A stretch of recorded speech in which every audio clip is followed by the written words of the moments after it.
Are you alive? When I visited my son's house, I was stunned by the scene before me.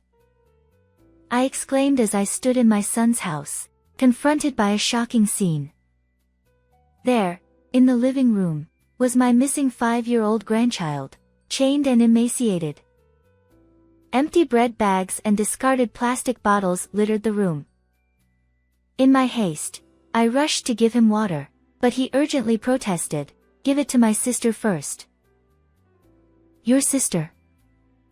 Who is she?" I asked, bewildered.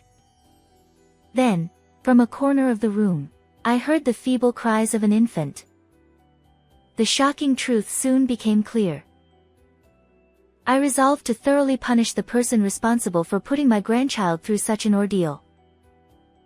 "Do you want to lend me money again?" I let out an exasperated voice toward my son on the phone. Sigh. It has been 3 years since my husband passed away when I was 62. Since then, I've been living alone. I worked for many years, and my husband left me with a substantial inheritance, so I haven't faced financial difficulties. However, my main concern now is my son, Thomas, who has already moved out. He has always been careless, even after becoming a working adult. He brought work-related items home, overslept, and consistently displayed poor work ethics. His job history was marked by frequent job changes, and he occasionally asked me for financial help. Despite feeling disappointed in my own son, the bond of family ties prevented me from completely giving up on him. One day, out of the blue, Thomas came to our house with a woman. "Mom, I'm going to marry this girl." Surprised, I greeted the young and flashy woman. "Hi, I'm Aileen."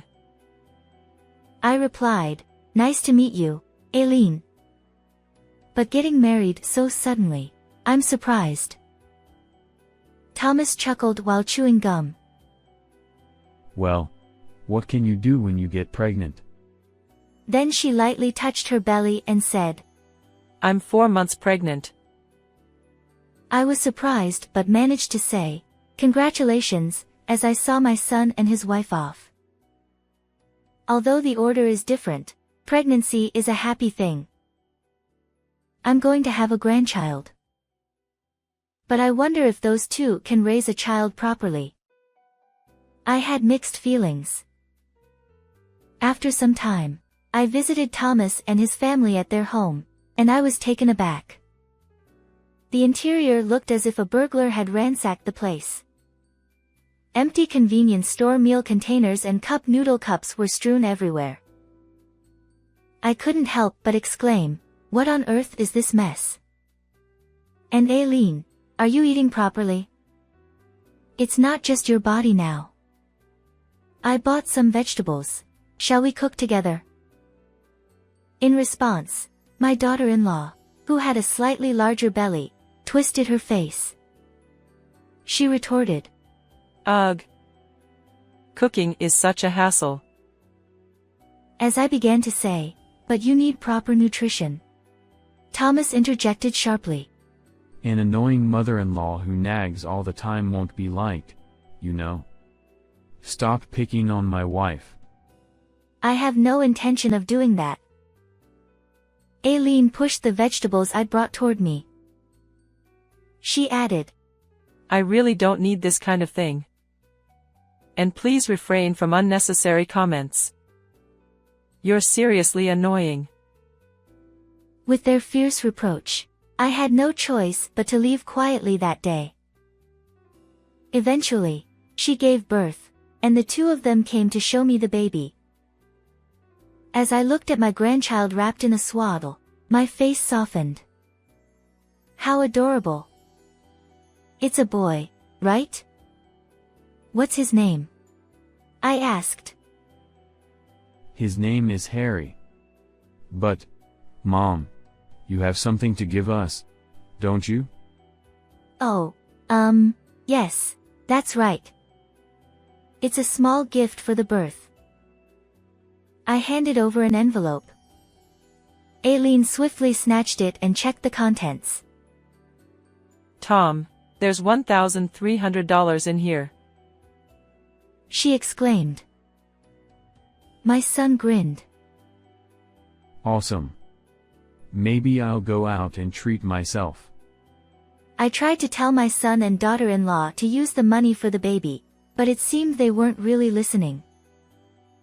Then my son looked at me. You know, Mom, with the baby and all, our current home is getting cramped. We're thinking of moving to your vacant house. I had just moved from the house where I lived with my husband to a reasonably priced apartment at that time. We were considering whether to sell the house or rent it out. Certainly, raising children requires money, and perhaps living in a house would allow for more relaxed parenting. With that thought in mind, I nodded. I understand. You don't have to pay rent, so you can live there. My son replied. Thanks. Should we move next month? However, Aileen, who had been listening to everything, interjected. She said to me, But please don't come to our house. I was taken aback and stammered, Huh? Thomas continued. We don't want interference, so please leave us alone. I understand, I replied. And so, I found myself only able to visit my son and daughter-in-law's house when I had urgent matters. Occasionally, I'd contact them to share food, and during those times, they reluctantly allowed me to meet Harry. But it was clear they preferred their privacy. Despite this, my grandchild was growing well, and he even started calling me Grandma. But just before Harry turned 4 years old, as usual, when I contacted him saying, I want to bring Harry's snack, I received a message from my son. He said, Aileen doesn't want to see you anymore.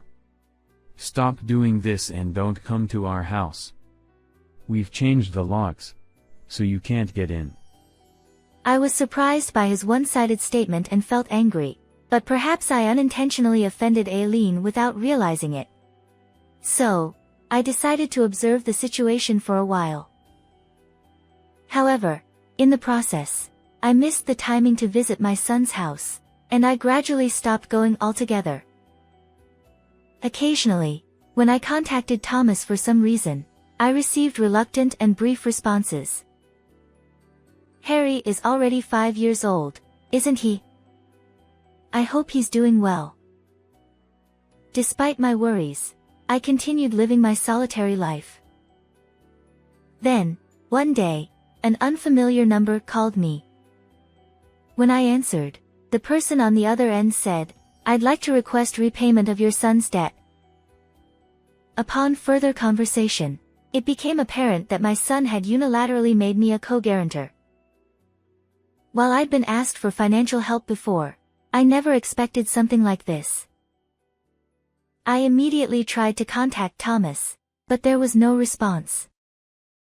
Usually, I'd receive a reply after some time, but this time, it was different. Frustrated, I headed to my son's house. I pressed the intercom button, but no one answered. No matter how many times I called, the line remained silent. Even when I changed the time of my visits, the situation remained unchanged. After several days of this, I began to worry. Could they have gone missing? Where are they? I searched for any clues.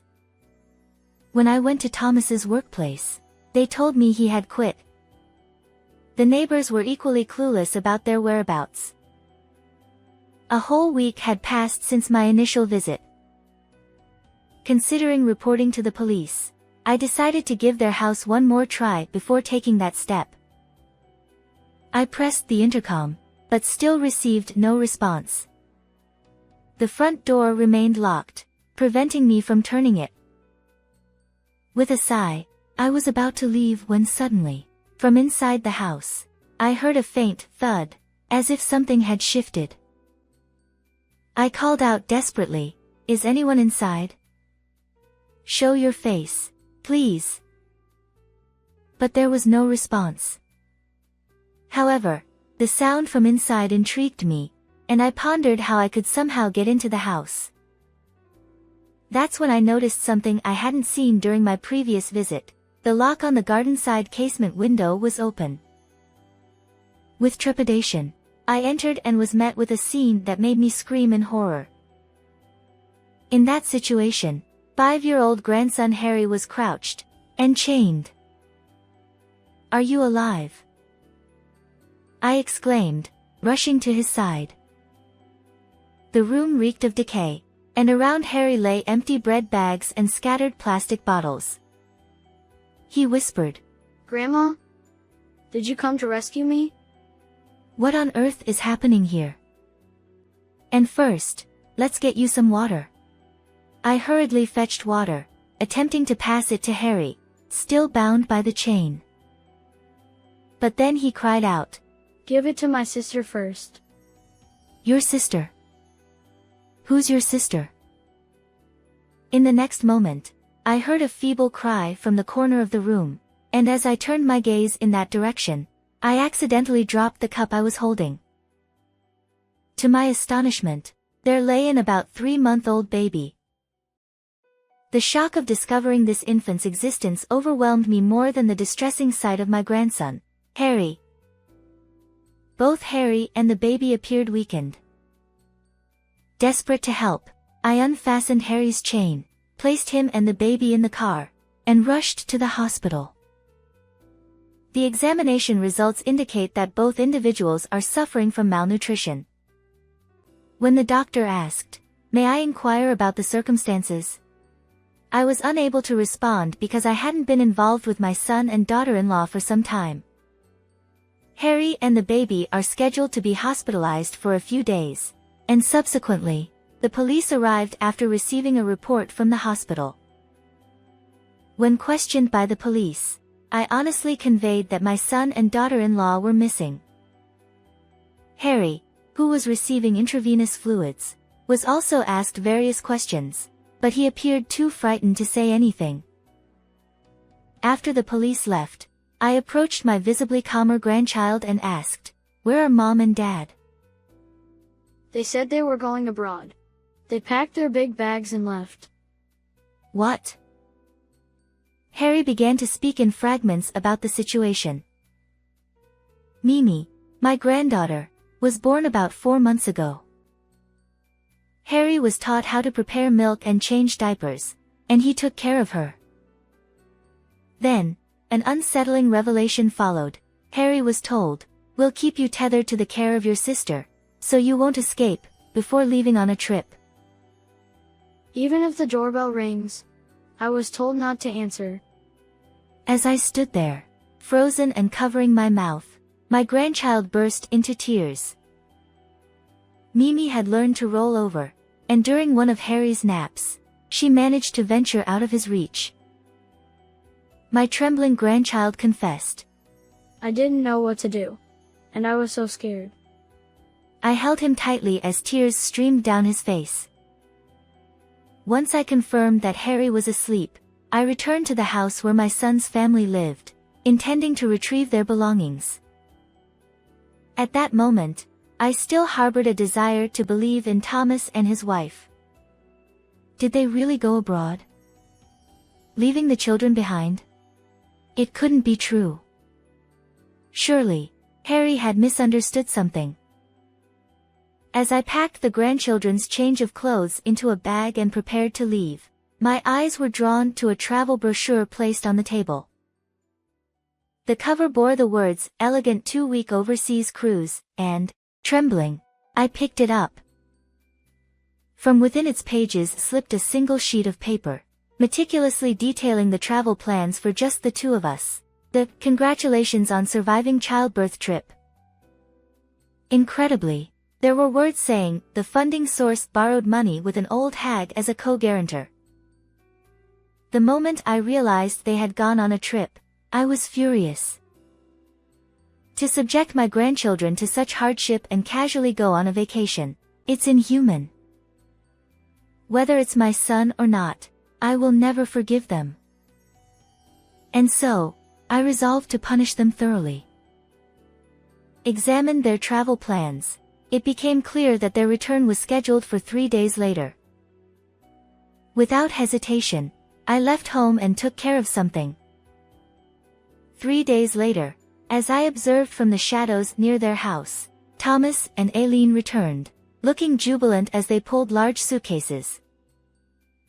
Man, that was seriously fun. The food was delicious too. Absolutely. It was amazing. Tom, thank you for taking me. Ugh. I don't want to go back yet. Let's go again soon. As they chatted, turning the corner at the street where our house stood, they froze in shock. Hey, what's going on here? What happened? In front of the house, all their belongings had been moved out and stacked up. So, that something I mentioned was precisely this. In a state of panic and disbelief, I appeared before the two of them. Did you enjoy your trip? I asked, and Thomas looked startled when he saw me. What the heck is going on, old hag? I'm asking if the overseas trip that subjected your own children to such experiences was enjoyable. In response to my angry voice, my son and daughter-in-law momentarily flinched, but then immediately counterattacked one. Didn't we tell you not to come near our house? Did you just barge in? I sighed. If I hadn't been involuntarily made a co-guarantor, I wouldn't have gone. And when I saw that window open, I couldn't resist. Besides, this house is in my name. Is there a problem? Then, Eileen's expression changed as if she had been startled. The daughter-in-law exclaimed, Wait a minute. Where are the kids? Let us see them. To which I replied, the children are currently hospitalized. They are being taken care of at the hospital. Unexpectedly, their faces registered surprise upon hearing my answer. You left water and food for them, but the quantity was insufficient. By the time I found them, they had already run out. Given their poor nutritional state, hospitalization was inevitable, I continued. My son and daughter-in-law attempted to say something while glaring at me, but I promptly interrupted them. Furthermore, Mimi has learned to roll over and has managed to move out of Harry's reach while chained. If I hadn't found her in time, she might not have survived. As I spoke sternly, Eileen's expression clearly showed her embarrassment. However, Thomas lashed out at me. In the end, they're alive. So it's fine. But right now, it's about the house. Why are the belongings outside? Then, I declared, I have no intention of letting you, who have committed such despicable acts, live here. I've decided to put this house up for sale, so please leave. Upon hearing this, my son and daughter-in-law were shocked and began berating me. Don't be ridiculous, old hag. Such tyranny won't be tolerated. Exactly. Enough already. Return the house and the kids. At that moment, I looked directly at my son and said, Thomas, it seems I've made mistakes in raising you. You can't hold down a job, you've burdened your parent as lone guarantor, and now this. It's truly pathetic. I no longer see you as my son. Thomas, who had fallen silent, glanced sideways. This time, I turned toward his wife. Aileen, do you realize how vulnerable those children were? Having 5-year-old Harry to take care of your baby, what are you thinking? After subjecting those kids to such trauma, you have no right to call yourselves parents. the couple was rendered speechless by the scathing words. However, my son erupted in blind fury. I don't care. Let us in. This is my home. Well, even if there is a home, you won't be able to return for a while, I replied coolly. Just then, in unison, the son and daughter-in-law exclaimed, "What?" At that very moment, the distant wail of a police siren drew closer. Did you report us? If so, they've already done it when your kids were taken to the hospital. The police instructed me to notify them when you returned, so I took care of it earlier, I said matter-of-factly. Without changing my expression, I watched as my daughter-in-law's face turned pale, and she began to tremble. Tom, what should we do? Are we going to get arrested? I can't bear the thought of dealing with the police. At that moment, Thomas, tearfully, clung to me. Mom, please. Smooth things over for us. Convince them we're innocent. I promise we'll do better from now on. Please. Aileen, her face streaked with tears and mucus, chimed in. Please, I beg you. And so, I made my decision, resolute and unwavering. I won't forgive you. Today, I sever all family ties. What you've done to your children is an undeniable crime. Reflect on it and make amends. The son and daughter-in-law slumped in their seats, muttering, "But..." Just then, a police car arrived, and I watched with a cold detachment as they were led away. Afterward, Thomas and Aileen were interrogated by the police and found guilty. They were detained for a long time, and although they were eventually released, they had no home to return to. I took legal action and obtained custody of my 2 grandchildren. Despite opposition from my son and daughter-in-law, their behavior was called into question, and ultimately, I prevailed. Currently, they have moved far away and are living in a precarious, run-down apartment. Given the news coverage of this incident, it's unlikely they'll find stable employment in the future. Nevertheless, I harbor no sympathy for them. On the other hand, I am wholeheartedly raising my 2 grandchildren.